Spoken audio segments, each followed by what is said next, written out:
Hey everyone, and welcome to this explainer. Today, we're diving into something pretty incredible called the projection. Now, on paper, it looks like your run-of-the-mill 8th grade math curriculum. But pull back the curtain and it's actually designed as a full-blown psychological thriller for middle schoolers. It's an 11-day, completely evidence-driven decision experience. We're not just having students calculate numbers here, we're teaching them how to think critically when the data is messy, the pressure is very real, and most importantly, when the most appealing answer is completely wrong. Which brings us to the million-dollar question. How do you teach an 8th grader that a boring truth is better than an exciting lie? Seriously, think about it for a second. We are practically wired to fall for a great story, a super flattering number, or a wildly optimistic prediction. In this explainer, we're going to see exactly how this curriculum pits emotional guessing right up against evidence-based decision-making. It actively lures students into their own cognitive biases, like literally sets traps for them, and then gives them the tools to break out. All right, here's our roadmap for today. We'll kick things off with an introduction to the projection, then look at why boring choices win. From there, we'll cover engineering cognitive bias traps, the 11-day emotional arc, the discovery first reveal, and finally wrap up with building durable thinking capacities. Okay, let's jump straight into Section 1, Introduction to the Projection. So what is this whole shebang? Well, the projection puts each student squarely in the shoes of an 8th grade analyst. Their job is to build a business plan for a PTA-funded school store. They have to project the revenue, figure out the break-even points, and eventually defend their entire plan to the principal. The whole thing is structured around educational researcher John Hattie's DIIE model. That's diagnosis, intervention, implementation, and evaluation. But the real payload here isn't just basic arithmetic. The math itself, percentages, margin, multiplication, is actually totally accessible. The true goal is teaching decision-making under uncertainty, building these incredibly durable thinking capacities for when the obvious answer is just an illusion. And this brings us to the absolute core directive for the teachers running this simulation. Get this. Grade the reasoning, never the number. This is a massive paradigm shift. There is no single, magical, correct revenue figure hidden in an answer key somewhere. A student could project a much higher or lower number, but if they have an ironclad, rock-solid evidence trail, full marks. On the flip side, if a student miraculously lands on the right number, but it was just a total guess with zero reasoning, they score low. It is entirely about how you justify the path you took. Moving right along to Section 2, Why Boring Choices Win. Now, notice the trap that's so cleverly set for the students here. The curriculum is engineered so that the structurally strongest, most reliable projection looks incredibly, almost painfully boring. Meanwhile, the absolute flimsiest data looks incredibly exciting. If a student relies on quiet, reliable data, like looking at 3 years of comparable store sales, they arrive at a very safe, conservative revenue of about $1,900. But if a student takes the bait and relies on a super exciting voluntary survey where 83% of kids claimed they'd buy something, they end up with a massive $4,200 projection. The simulation just lets the students walk right into this optimistic trap. And it gets even deeper with what's called the margin trap. The kids are given 2 different ways to calculate their profit margin. One is based on the MSRP, the retail list price, which spits out a very flattering 80% margin. The other is based on the actual contract cost, which sits at a pretty dull 55.9%. Here's the kicker. Both of these are mathematically correct calculations. They're just calculating different things.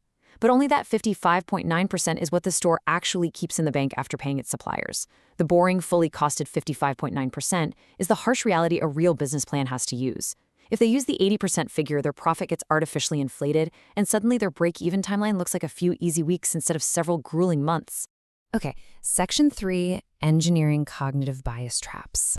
Here is where the psychological machinery really kicks in. This simulation actively engineers specific cognitive biases directly into the scenario. Take day 3, for instance. Students experience anchoring. Their very first off-the-cuff revenue estimate basically becomes the baseline they compare everything else against. The curriculum actively breaks this by forcing them to do a 3-anchor experiment. Then, on day 5, the framing effect hits.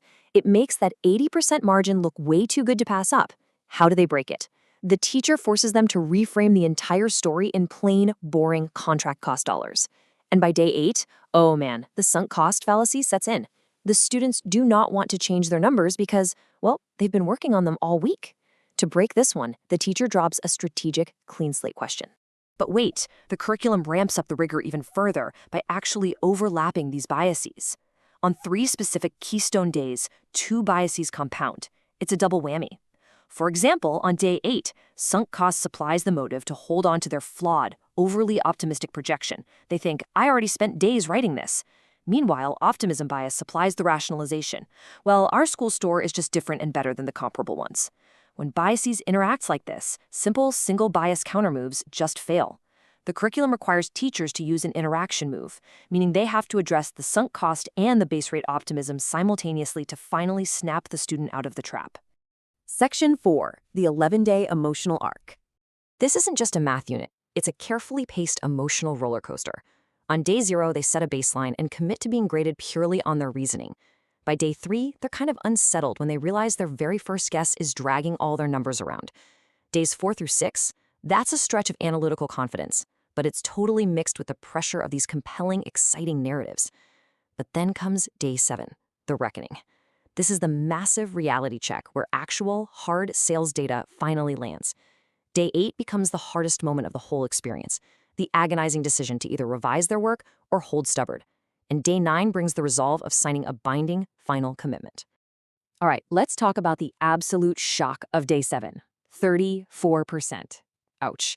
Students who fell for the trap have spent a week building these massive, exciting projections based on an early survey where 83% of their classmates swore they would definitely buy from the store.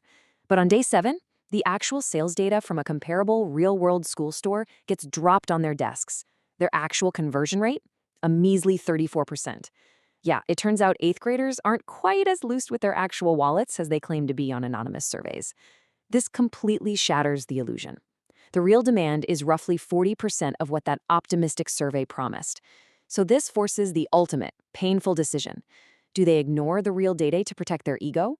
Or do they practice productive failure recovery, swallow their pride, and revise their numbers? Once they weather that emotional storm, they arrive at day 9, the binding decision point. At this stage, they literally have to write a counter-argument to their own business plan using the Steelman technique. It's a rigorous 3-step structure. Step 1, acknowledge the opposing evidence clearly. Step 2, challenge how it applies. And this has to be the strongest possible case someone can make against their number. Step 3, defend their projection with their absolute strongest evidence. They partner up, stress-test it against a classmate, and then finally sign their name to their final projection. I absolutely love this specific teacher directive for day 9. A counter-argument you can dismiss in one line is not yet a counter-argument. The simulation demands incredibly high standards here. Students are not allowed to build strawman arguments. You know, those flimsy, weak objections you just invent so you can easily knock them down and satisfy a grading rubric. Nope. They have to confront the single strongest reason a smart, reasonable person would disagree with their business plan. Which brings us to Section 5, the Discovery First Review. The single most critical facilitation rule in the entire simulation is the Discovery First rule. Teachers are strictly forbidden, like do not do it, from naming any of these cognitive biases to the students until day 10. Why? Because if you just hand an 8th grader the word anchoring on day 3, it's just another boring vocabulary word to memorize for a quiz. But if you let them spend an entire week actually fighting the agonizing, confusing pull of their own flawed data, they feel it. The felt experience has to come before the vocabulary. By the time day 10 rolls around and the names are finally revealed, they aren't just words on a whiteboard anymore. They are lived memories. So, finally, on day 10, after all the business plans are collected and locked away so the grading isn't contaminated, the teacher pulls back the curtain and reveals the real story. They run through the 7 psychological traps the students literally just spent the week fighting. Anchoring, the framing effect, the availability heuristic, confirmation bias, the representativeness heuristic, the sunk costs fallacy, and optimism bias. And in that moment, the students finally get to map each of those invisible, frustrating pulls they felt all week to its formal psychological name. And finally, Section 6, Building Durable Thinking Capacities. This whole curriculum is built around an overarching framework acronym called PATIENCE, which represents 8 core thinking capacities. The projection simulation specifically targets 4 of them. It builds information discernment, training kids to ask what a source actually proves. It builds productive failure recovery, learning to treat a changed, revised number as a major upgrade, not a personal defeat. It builds navigating uncertainty.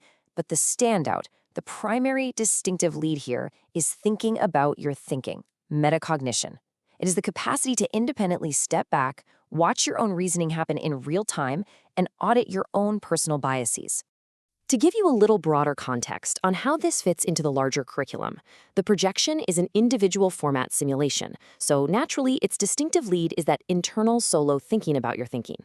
But it's actually designed to pair perfectly with a sister simulation called the bid, which is a group format. Over in the bid, the distinctive lead is collaborative and independent reasoning. Together, this dynamic pair spans all 8 of those capacities, creating a perfect balance between individual metacognition and complex group reasoning. I want to leave you with a rather provocative thought pulled straight from the simulation's actual Day 10 journal prompt for the kids. The next time a number you absolutely love is built on the loudest, smallest sample, will you stop and ask who actually answered? When a story is perfectly framed to sound like a sure thing, will you translate it back into plain, boring dollars first? And when real, undeniable data arrives late and totally disagrees with a plan you have worked so hard on, will you be brave enough to let it change your mind? Think about your own decisions at work or home today, and just imagine the power of giving students these mental tools before they even set foot in high school. Thanks so much for joining me on this explainer, and remember, always keep questioning the data.